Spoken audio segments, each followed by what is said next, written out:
Today's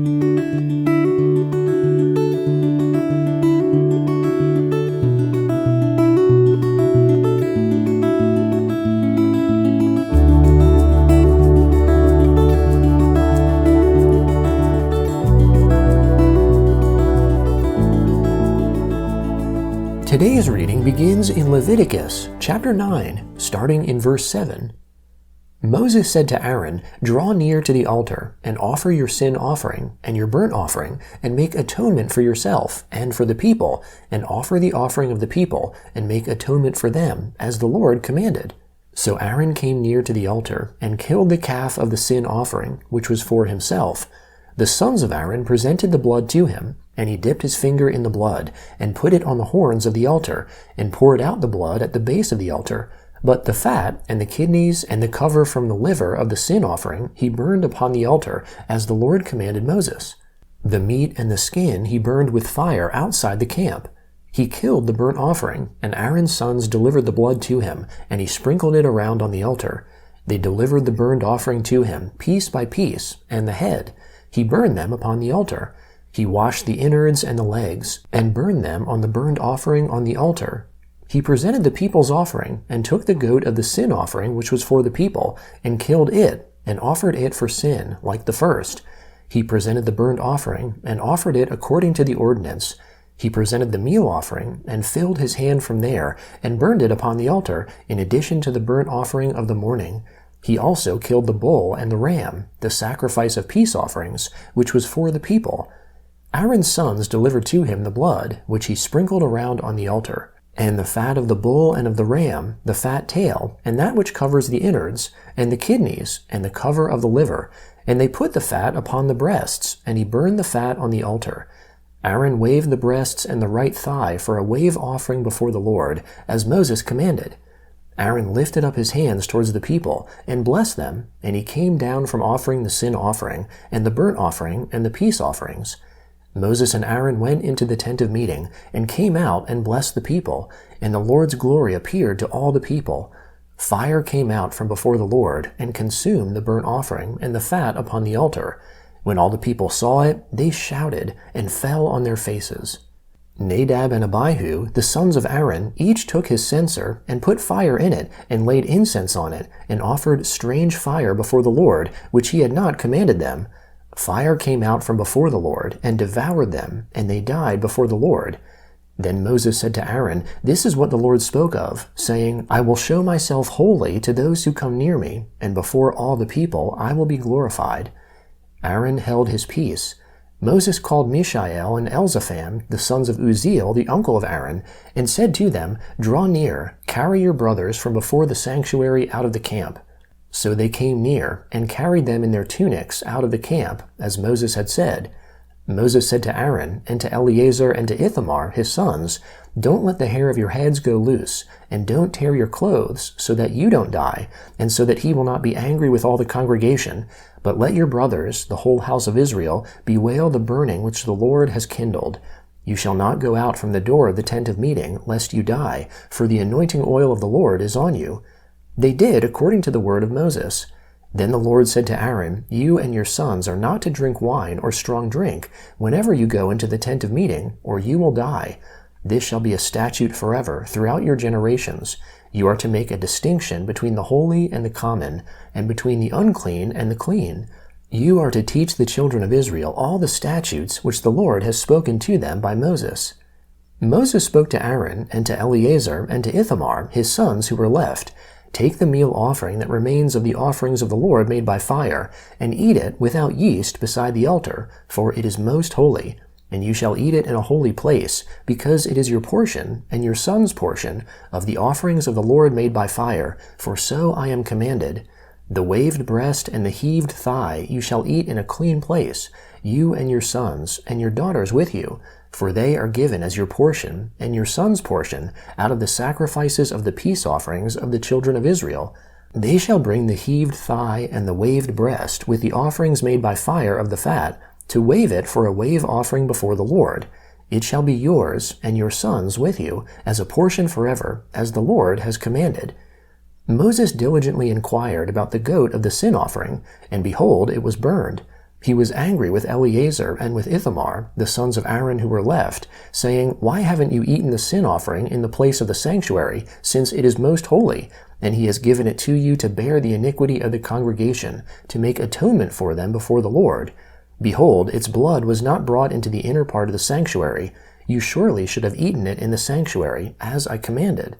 Aaron spoke to Moses, "Behold, today they have offered their sin offering and their burnt offering before the Lord, and such things as these have happened to me. If I had eaten the sin offering today, would it have been pleasing in the Lord's sight?" When Moses heard that, it was pleasing in his sight. The Gospel of Mark, chapter 4, starting in verse 26. He, that is Jesus, said, "God's kingdom is as if a man should cast seed on the earth, and should sleep and rise night and day, and the seed should spring up and grow, though he doesn't know how. For the earth bears fruit by itself, first the blade, then the ear, then the full grain in the ear. But when the fruit is ripe, immediately he puts in the sickle, because the harvest has come."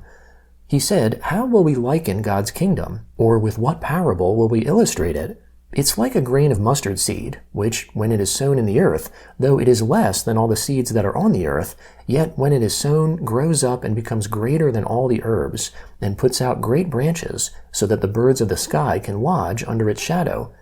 With many such parables he spoke the word to them, as they were able to hear it. Without a parable he didn't speak to them, but privately to his own disciples he explained everything. On that day, when evening had come, he said to them, "Let's go over to the other side." Leaving the multitude, they took him with them, even as he was, in the boat. Other small boats were also with him. A big windstorm arose, and the waves beat into the boat, so much that the boat was already filled. He himself was in the stern, asleep on the cushion, and they woke him up and asked him, "Teacher, don't you care that we are dying?" He awoke and rebuked the wind, and said to the sea, "Peace, be still." The wind ceased, and there was a great calm.